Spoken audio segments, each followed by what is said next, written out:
I stared at him for a full 3 seconds, wondering if I'd misheard, or if the founder's son had finally inhaled enough vape smoke to kill the last surviving brain cell in his skull.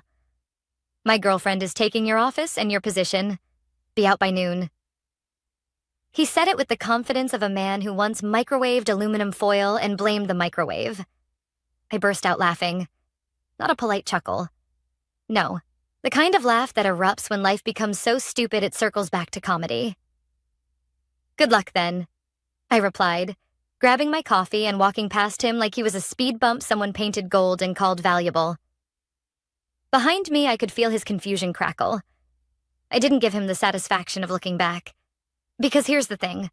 I already knew this company was headed straight for a flaming train wreck. They just didn't know I was the airbag they were about to remove. Let me rewind. I'd been with Harbor Tech Logistics for 9 years. 9 years of cleaning up messes, ensuring legal compliance, translating nonsense into workable procedures, and keeping regulators from breathing down our necks. 9 years of late nights, missing birthdays, fixing disaster after disaster created by rich men who believed compliance was optional and consequences didn't apply to them. The founder, William Hale, used to respect me. Then his son, Tanner, MBA from My Dad Paid for This University, returned from Bali with a tan, a bracelet made of shells, and a girlfriend he called Visionary. Her real name was Sabrina, but she preferred to introduce herself as Bree, with an I, not a Y. Y's are chaotic energy. She posted affirmations on Instagram like, "Girl boss isn't a mindset, it's a frequency," and "Money flows effortlessly to those aligned with luxury," which was bold, considering she didn't have a job until Tanner decided she deserved mine. The meeting where they announced this was supposed to be a leadership transition.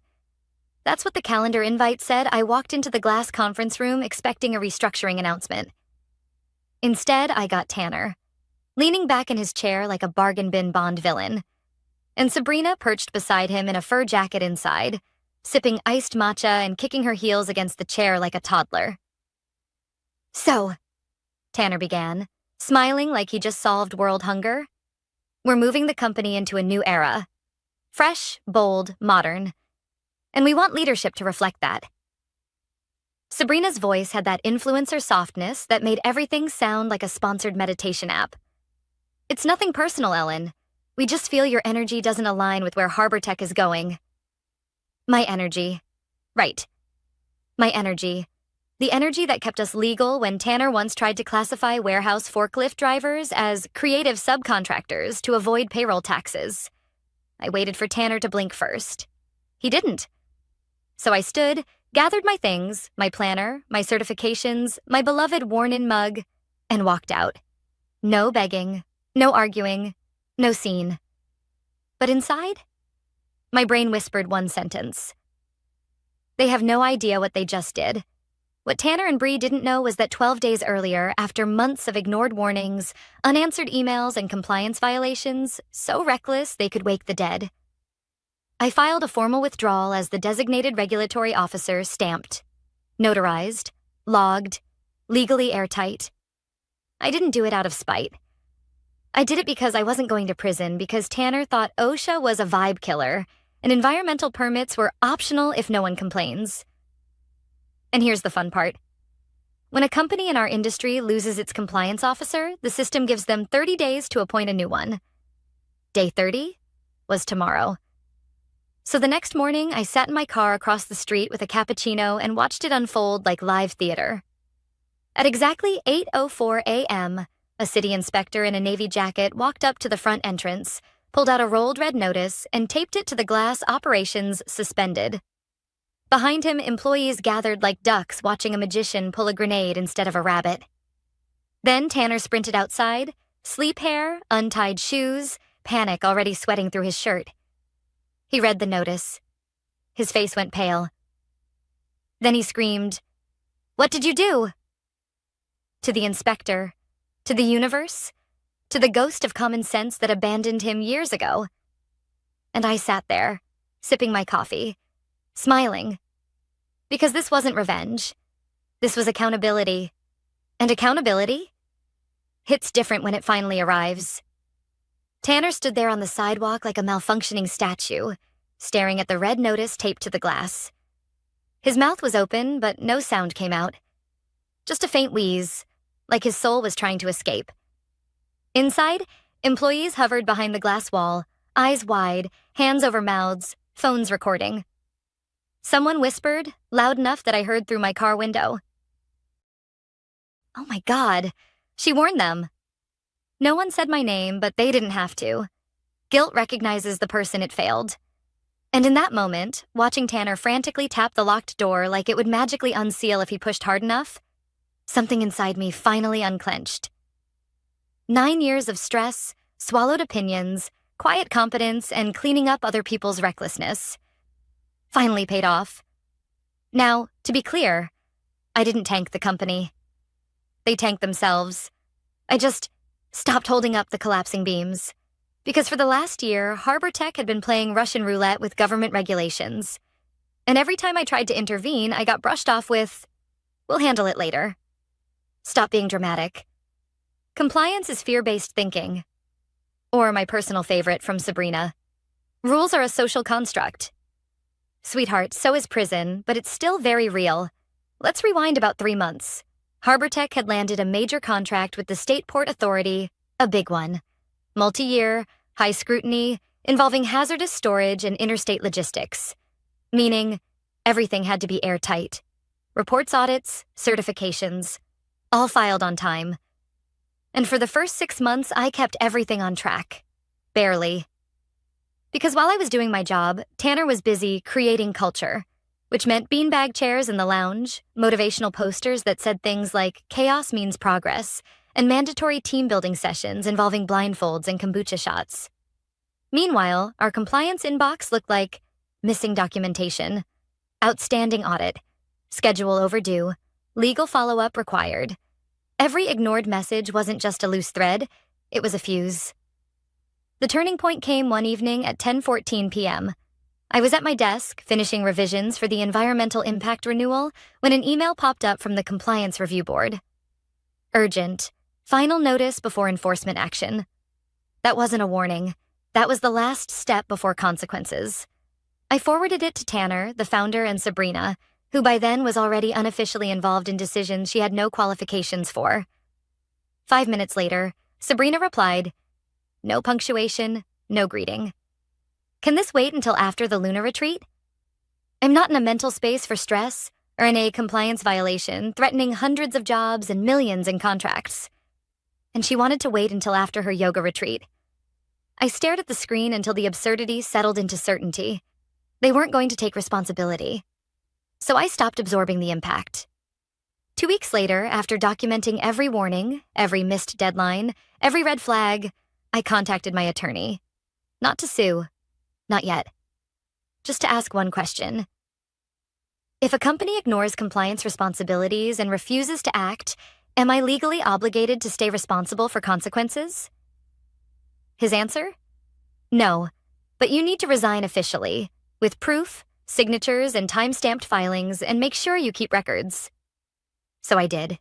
Signed. Notarized. Uploaded. Certified. I notified leadership. I sent the withdrawal notice to legal. I even included the reference codes and compliance deadlines they needed to meet to stay operational. No drama, no revenge plan, just a boundary.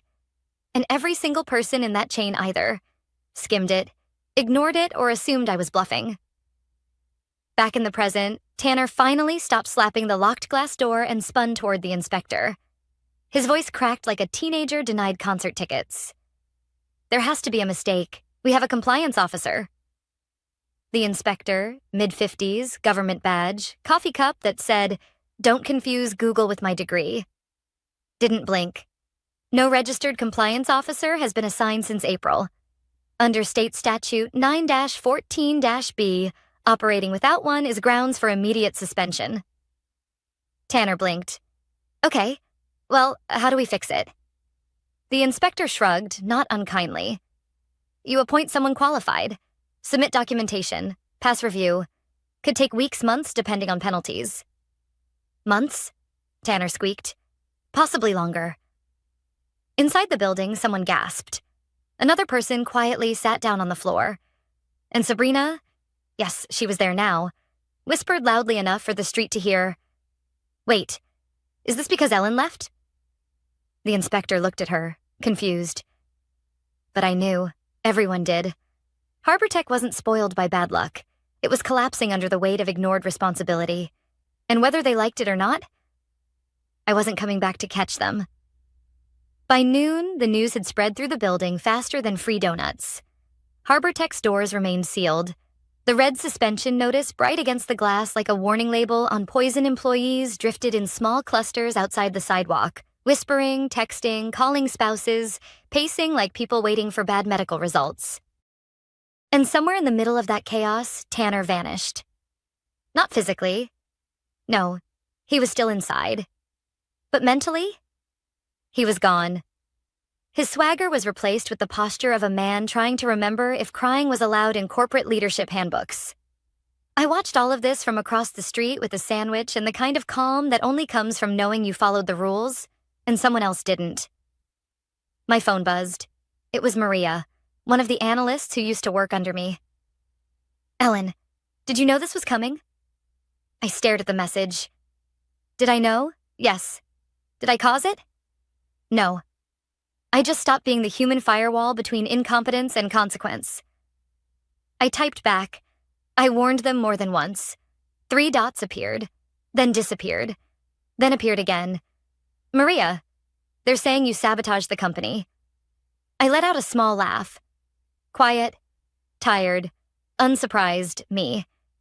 If telling the truth counts as sabotage, maybe they shouldn't have lied to themselves. She heart-reacted the message. No follow-up. People always assume revenge requires action. Sometimes revenge is simply stepping away and letting people experience the results of their own decisions. By early afternoon, the founder arrived. I knew he was coming before I saw him, because the energy shifted. Conversations died. Employees straightened. The air got heavier. William Hale stepped out of a black SUV, posture rigid, face set like concrete. He didn't rush. He walked toward the entrance with the slow, deliberate pace of a man who hated surprises and hated public embarrassment. Even more. He stopped in front of the red notice, read it, then read it again. He didn't swear. He didn't yell. He just exhaled, long and slow, the sound of someone realizing exactly how much had been ignored. Finally, he turned to the inspector. What do we need to do? He asked, voice steady but sharp. The inspector lifted the clipboard.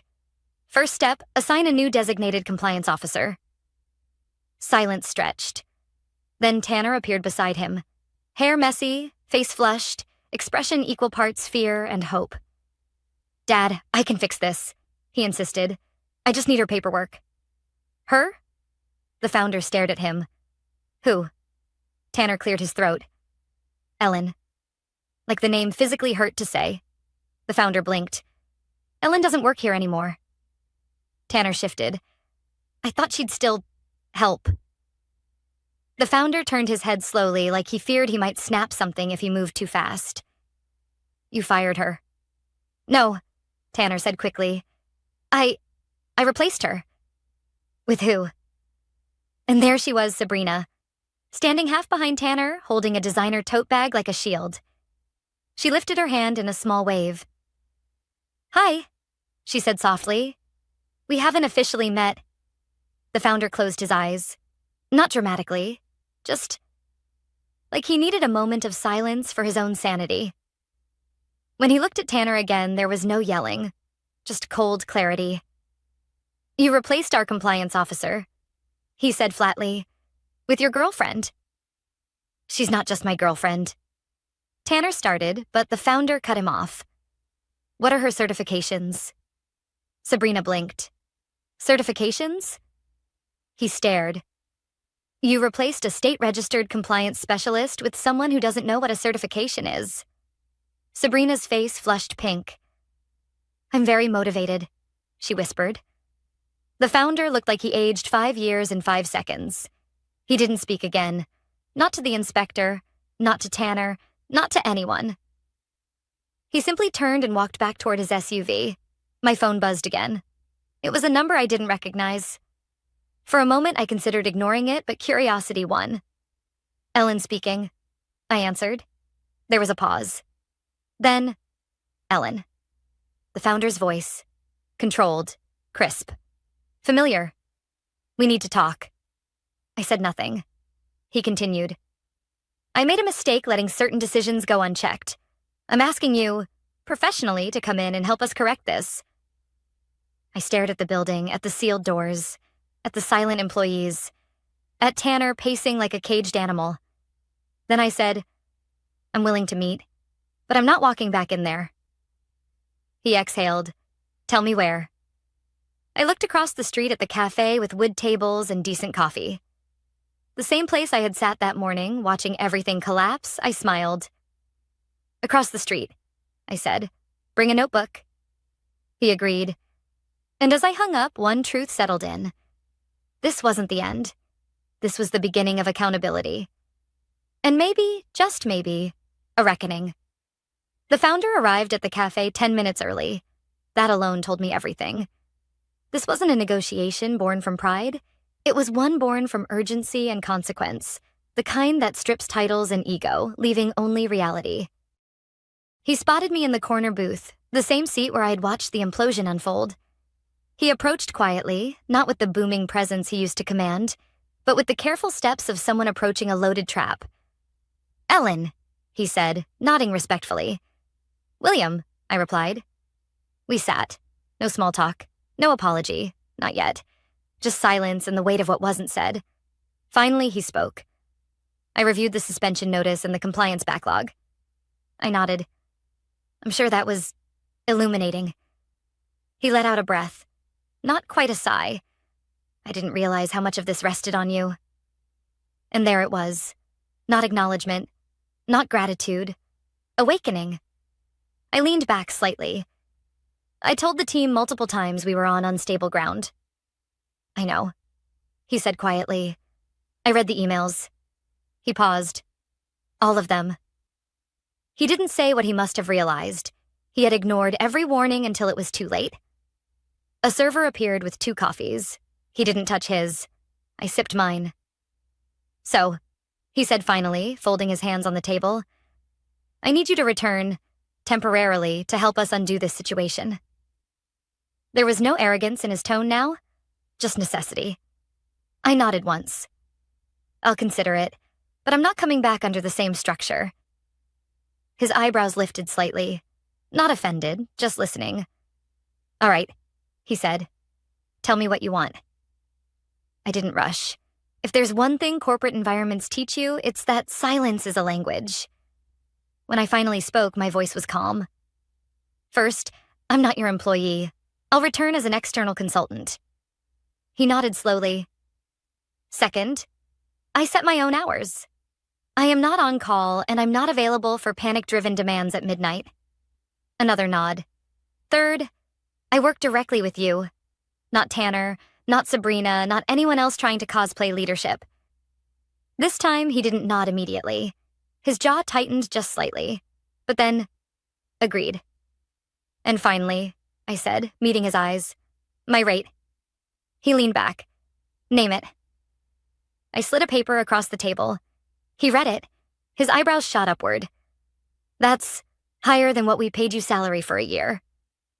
That's because, I said, taking another sip, I'm not here to fix small mistakes. I'm here to save you from a state-level shutdown and breach of contract lawsuits. He didn't argue. He didn't negotiate. He simply folded the paper, tucked it into his suit jacket, and said, send the formal agreement. I'll sign. For a moment, neither of us spoke. Then he asked what I knew was coming. Why didn't you tell me directly? I looked at him. Really looked. He wasn't clueless. He wasn't incompetent. He was guilty of something far more common in leadership, delegation without oversight. You didn't want to hear it, I said calmly. And your son made sure nothing reached you unless it fit his narrative. His jaw clenched. And Sabrina? He asked. I almost smiled. She thinks regulations are negotiable, and she believed that because Tanner never corrected her. He closed his eyes for a moment. Processing, recalibrating. When he opened them, there was something new there. Humility. Ellen, he said, voice lower. If I had known. I held up a hand. Knowing wasn't the issue.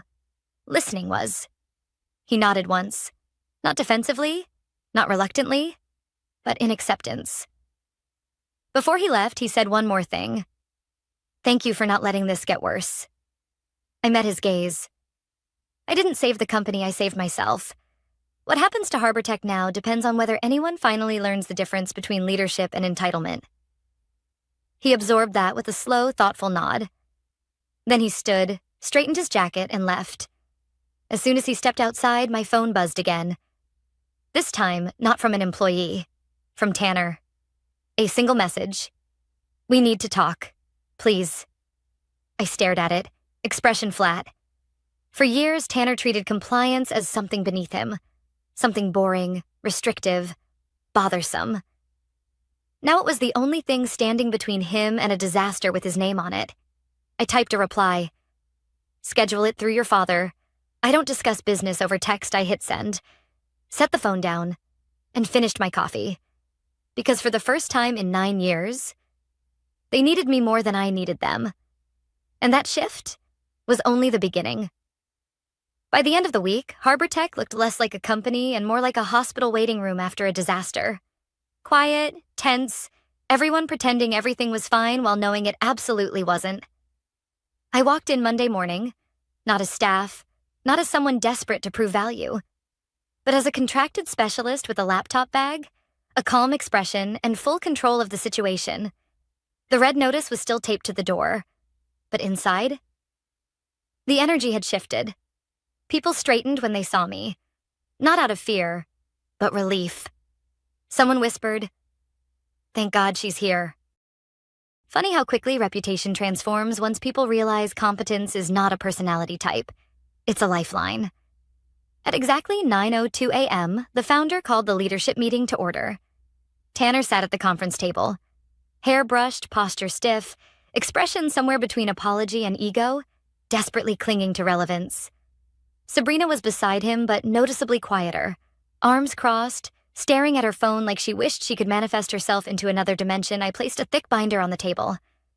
Audits, violations, deadlines, solutions. Tanner swallowed hard. All of that is because of me?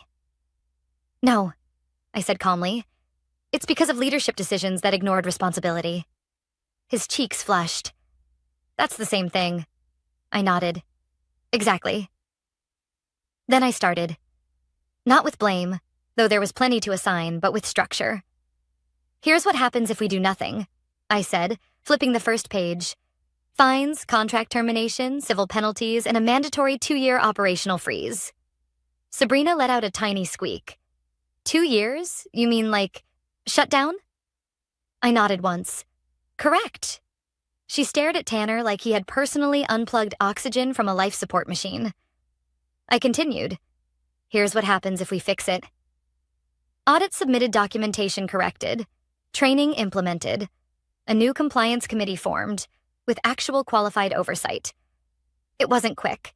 It wasn't easy, but it was possible. The room listened. Really listened. For the first time in months. After outlining the recovery plan, I slid a second document across the table. This is an acknowledgement of leadership negligence, signed by executive officers. The founder read it with a steady expression. Tanner, however, froze. You expect me to sign something admitting I messed up? No, I replied smoothly. I expect you to sign something stating the truth. His jaw clenched. If this gets out, it could make me look human, I offered. Accountable? Capable of growth? Silence. Then the founder reached for the pen. Tanner stared at him. Dad, the signature is not for the public, his father said quietly. It's for the record, so that the people who fix this mess aren't blamed for causing it. Slowly, stiffly, Tanner signed. It wasn't triumphant. It wasn't glamorous. It was necessary. Sometimes the first step to becoming a leader is admitting you weren't one. We worked for hours submitting reports, requesting extensions, drafting corrective action plans. Every now and then, someone from the team would peek in. Hope on their face, fear in their posture. And each time, I gave them updates that were honest, not sugar-coated. By late afternoon, the first automated acknowledgement arrived. Status: under review, enforcement paused pending corrective verification. Not victory, but progress. The founder let out a slow breath and closed his eyes for a second, as if finally releasing a weight he'd been carrying unknowingly. Ellen, he said, voice steady but softer than ever before. I want to formally offer you your position back. Multiple heads snapped toward me, including Tanner's and Sabrina's. I didn't hesitate. Not because I was emotional, but because I was finally clear. No. His eyebrows lifted. Not offended, just curious. I'm building something of my own now, I continued. Something that isn't dependent on other people treating compliance like a nuisance. He nodded slowly, respect growing in the quiet space between us. But, I added, closing the binder, I'll stay on contract until the final review clears. Relief washed through the room. Not because I was saving them, but because they finally understood why they needed saving. As I packed up to leave, Tanner approached. Not with swagger, but with something resembling humility. Ellen, he said quietly, I didn't take any of this seriously. I thought rules just slowed success. I looked at him. Not angry, not triumphant, just honest. Rules don't block success, Tanner. They keep success standing. He nodded, absorbing it. It would take time, but maybe, just maybe, he'd learn. When I stepped outside, the cold air felt different. Not sharp, but clean. I wasn't leaving defeated. I was leaving in control. Behind me, people were fixing what had been broken. Not because I told them to, but because consequences finally taught them why they needed to. And that was the real message. Revenge doesn't always look like destruction. Sometimes revenge is simply walking away whole.